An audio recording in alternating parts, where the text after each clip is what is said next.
What happened to Trae Young? After having a ton of success earlier on in his NBA career, over the past couple seasons, but more specifically in this season so far, Trae has seen somewhat of a significant decline. And many are wondering at this point, what happened to Trae Young? But quickly, before we get the video started, for those of you who may not know, I'm Juicy Sports, I make opinionated NBA content, and if you guys enjoy videos similar to this, hit that subscribe button, that like button, and that post notification bell. I also want to quickly mention that I recently started up an MMA channel, and if you guys are interested in that, the link will be in the description. But anyways, let's get into it.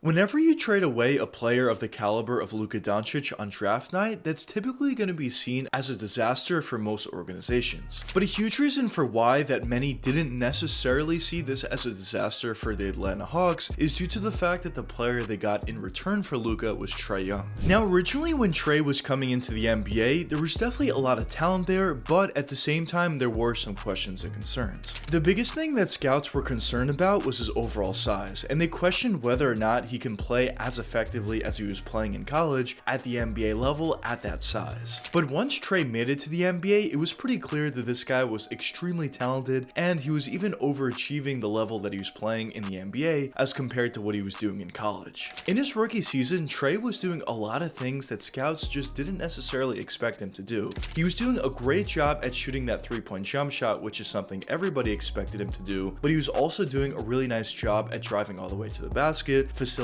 for his teammates, and basically just making everybody around him better. And I think that was probably the biggest surprise about Trae's rookie year. Everybody knew that he was a really good three-point shooter, and everybody knew that he would be able to score the basketball, but the fact that he was able to run an NBA offense at such a high level right away in his rookie season was just something that a lot of scouts weren't expecting right away, at least. But the great thing about Trae is after his great rookie year, he had an even better second season, as during his second season he ended up averaging 29 points per game on 4.2 boards and 9.3 assists. Just an incredible numbers for a guy who was that early on into his NBA career, and just incredible numbers for literally any player, including superstars in the league. And not too long after that extremely impressive second season, we learned a new thing about Trae Young. And the new thing that we learned about him is he plays probably even better during the playoffs than he does during the regular season. And I mention this in a lot of my videos, but whenever you have your star guys that do their best work when it matters most, those are the kind of guys you want to hold on to for the long-term future.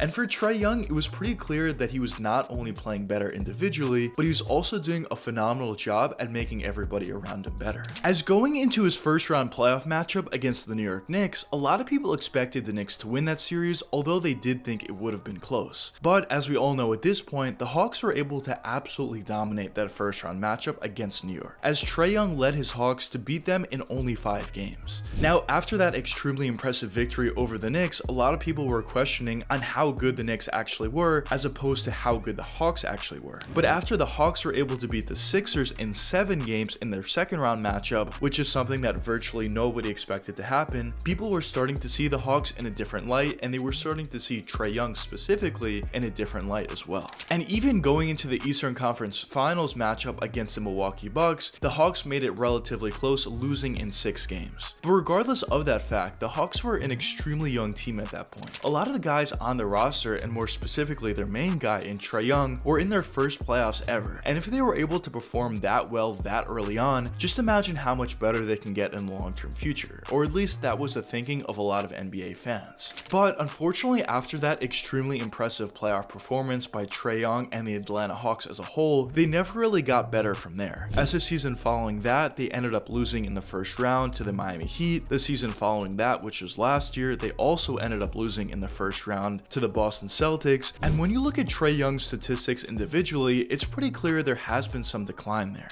And a question that some of you may be having at this point is why? Why have we been seeing somewhat of a decline from Trae, not only during the regular season, but most importantly during the playoffs as well? Now, before I get into the specific reasons why I personally think this is occurring, I do want to mention that it's still pretty clear that Trae Young is an extremely talented player. He's still able to do a lot of great things offensively. He's still able to do a great job at facilitating and making his teammates better. It just was that a couple years back, he was playing at such a high level that when you compare that to the way he's playing now, it is pretty clear that he's not playing as well as he was in the past. But to get back into it, I think there's a couple different reasons for why we've seen this decline from Trae. I think the first factor is the NBA is starting to figure out his game a little bit more. Now, when you look at Trae Young and how defenses play him, they play him a little bit better now than they did in the past. They do a really nice job at running him off the three-point line, and once he does drive to the basket, they do a really nice job at sending double or triple teams in order to stop his individual scoring ability. And although he does have a really nice passing playmaking ability, they also do a great job at shifting and switching and just closing up those passing lanes that Trae Young could potentially move the ball to. And by doing that, it just makes it that much more difficult on his life individually. And although he is extremely talented still, and he does still have a great ability to score even when he's getting doubled or triple teamed, or facilitate when the defenses are shifting effectively, at the end of the day, it just makes everything a little bit more difficult, and defenses are playing Trae a little bit better now than they were playing him a couple years back. And this is something that's completely normal, by the way. A lot of times when we see players play extremely well early on, especially if they get to star level like Trae Young was able to do, as the NBA gets more footage and more experience playing against him, they start to figure out new ways to play these star players, and they figure out new ways on how to stop these guys. And a lot of times what you see is some of these star guys plateau a little bit for a couple years, and during that time, that's when NBA defenses start to figure them out a little bit more. And I think that's exactly what we're seeing from Trae Young at this point. But the question going forward from here is, will Trae Young be able to make adjustments himself individually in order to counteract these changes that defenses have made to play him differently? But even besides that factor, I think rule changes have also been a pretty big reason for why we've seen this decline from Trae. In the past, Trae had a really nice knack to draw shooting fouls, and although he still has that ability and he still draws fouls with that, a couple of rule changes in the NBA have changed some fouls that would have been called in the past to no calls now, but also have changed some shooting fouls that would have been called in the past to just regular fouls now, and due to that, we have seen a little bit of a decline to his statistics during the regular season, and of course that has also played a factor in terms of his playoff performances as well. So I think the fact that defenses are playing him a little bit better now than they did in the past, alongside with a couple of rule changes, are just a couple of reasons for why Trae's game isn't necessarily as good now as it was in the past. Now, another factor that you can look at is some turnover within the organization, whether you talk about the head coach or whether you talk about some of the players. Of course, that could also play a factor, but at the end of the day, I think the two factors that play the biggest role are A, the rule changes, and B, the way defenses are playing him.